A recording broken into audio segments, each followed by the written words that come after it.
Bismillahirrahmanirrahim. Alhamdulillah wassalatu wassalamu ala Rasulillah. Amma ba'. Assalamualaikum warahmatullahi wabarakatuh. Segala puji bagi Allah, Tuhan semesta alam. Salawat dan salam semoga selalu tercurah kepada junjungan kita Nabi Muhammad sallallahu alaihi wasallam beserta keluarga, sahabat dan seluruh pengikutnya hingga akhir zaman. Saudara-saudaraku sekalian, hari ini kita akan merenungkan betapa besarnya nikmat Allah yang Allah berikan kepada manusia melalui keindahan alam sawah. Coba kita lihat hamparan sawah yang luas, hijaunya padi yang tumbuh subur, air yang mengalir, burung-burung yang berterbangan dan angin yang berhembus sejuk. Semua ini adalah tanda-tanda kebesaran Allah yang harus kita syukuri. Allah Subhanahu wa taala berfirman dalam Al-Quran, maka hendaklah manusia memperhatikan makanannya. Sesungguhnya kami benar-benar telah mencurahkan air dari langit, kemudian kami belah bumi dengan sebaik-baiknya, lalu kami tumbuhkan di bumi itu biji-bijian, anggur dan sayur-sayuran, zaitun dan pohon kurma, kebun-kebun yang rindang dan buah-buahan serta rumput-rumputan untuk kesenangan kamu dan untuk binatang ternakmu.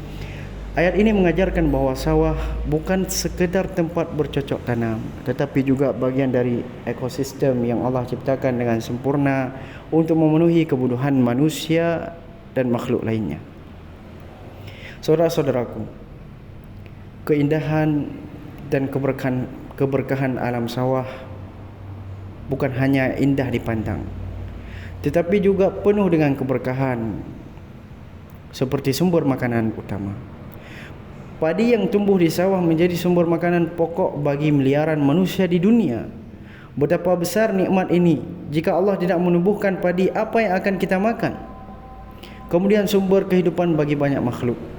Sawah bukan hanya untuk manusia, tetapi juga menjadi rumah bagi banyak makhluk lain, seperti burung-burung yang mencari makan di pematang sawah, ikan dan hewan kecil yang hidup di air sawah, para petani yang menggantungkan hidupnya dari hasil panen, pemandangan yang menenangkan.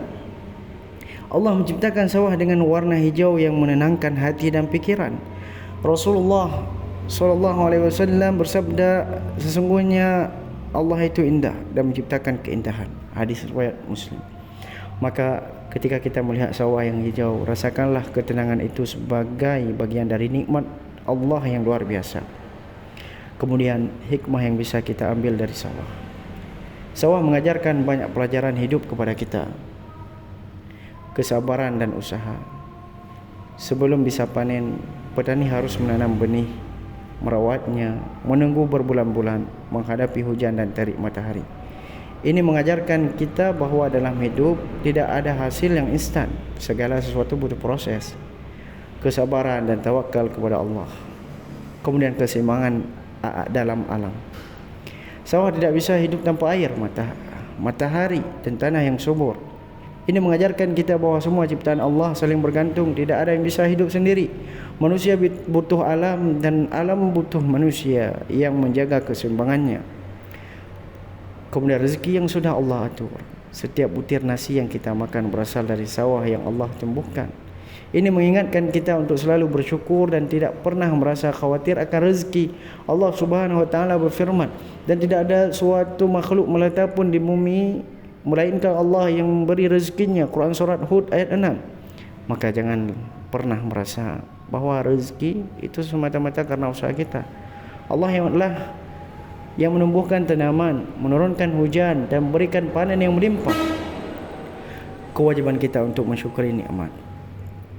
Saudara-saudaraku, setelah mengetahui betapa besarnya nikmat Allah melalui sawah, apa yang harus kita lakukan?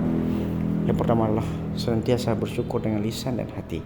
Jangan pernah menganggap makanan sebagai sesuatu yang remeh. Jangan buang-buang nasi atau makanan lainnya. Rasulullah sallallahu alaihi wasallam bersabda, makanlah, minumlah, bersedekahlah, berpakaianlah tanpa berlebih-lebihan dan tanpa kesombongan. Hadis riwayat Bukhari dan Muslim. Kemudian menjaga dan melestarikan alam. Jangan merusak sawah dengan limbah atau sampah.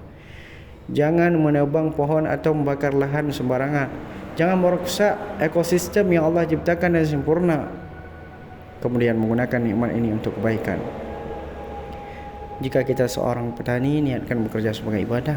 Jika kita bukan petani, hargailah jerih payah mereka dan jangan menzalimi mereka dengan mengambil keuntungan yang berlebihan. Allah Subhanahu wa taala berfirman, sesungguhnya jika kamu bersyukur, pasti kami akan menambah nikmat kepadamu. Tetapi jika kamu mengingkari nikmatku, maka sesungguhnya azabku sangat pedih. Quran surah Ibrahim ayat 7. Maka jika kita ingin sawah tetap subur, hasil panen melimpah dan kehidupan kita berkah, bersyukurlah dan jagalah nikmat ini dengan sebaik-baiknya. Saudara-saudaraku yang dirahmati oleh Allah Subhanahu wa taala, sawah adalah sebagai sumber kehidupan yang penuh keajaiban. Jika kita melihat sawah dengan hati yang penuh keimanan, kita akan menyadari bahawa sawah bukan sekadar tempat menanam padi. Sawah adalah keajaiban yang Allah ciptakan dengan penuh keseimbangan, seperti air yang menghidupkan. Allah mengatur siklus air dengan sempurna. Hujan turun, meresap ke tanah, mengalir ke sungai, lalu ke sawah. Tanpa air, sawah tidak akan menghasilkan apa-apa. Allah Subhanahu wa taala berfirman, dan kami turunkan air dari langit menurut suatu Quran. Lalu kami jadikan air itu menetap di bumi dan sesungguhnya kami benar-benar berkuasa menghilangkannya. Quran surah Al-Mu'minun.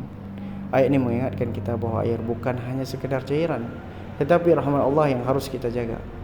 2. Tanah yang subur. Tanah yang Allah ciptakan mampu menyimpan nutrisi yang dibutuhkan tanaman.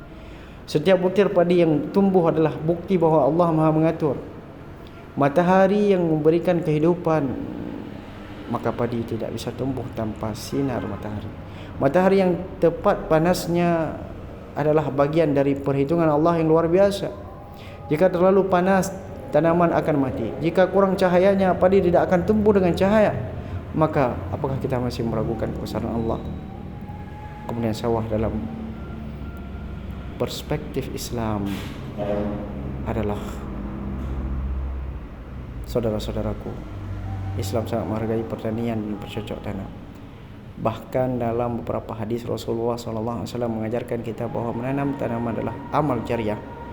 Rasulullah SAW bersabda, tidaklah seorang muslim menanam suatu tanaman atau menabur benih, lalu ada burung, manusia atau hewan yang memakannya, melainkan itu menjadi sedekah baginya. Hadis riwayat Bukhari dan Muslim. Artinya, sawah bukan hanya sumber makanan, tetapi juga ladang pahala bagi mereka yang menanamnya dengan niat yang ikhlas. Selain itu, Islam mengajarkan untuk tidak merusak lingkungan. Jangan sampai sawah yang seharusnya menjadi sumber keberkahan malah dirusak dengan tangan kita sendiri.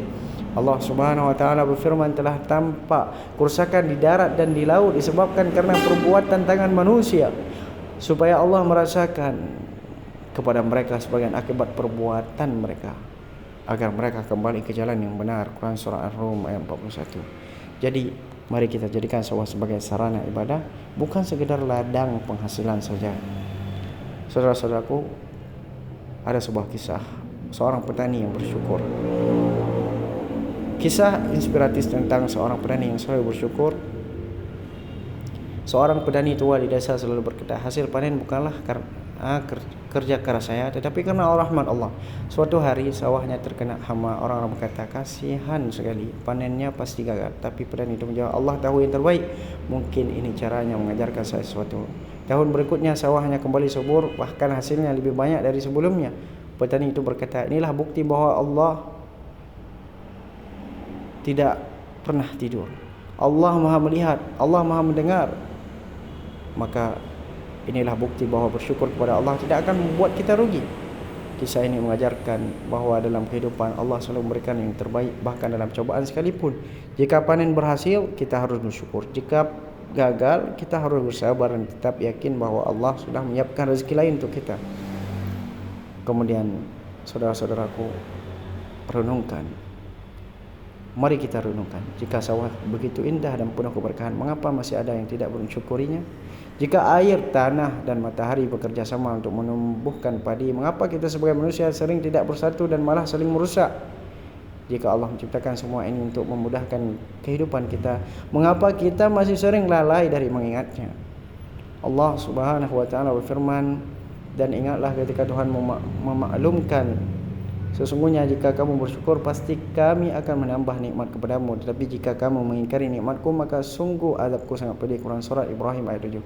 Oleh karena itu, mari kita bersyukur dengan menjaga alam, menghargai petani, tidak membuang-buang makanan, dan selalu ingat bahawa semua ini adalah pemberian Allah yang tidak ternilai harganya. Semoga Allah selalu memberikan kita hati yang bersyukur dan rezeki yang berkah. Wassalamualaikum warahmatullahi wabarakatuh.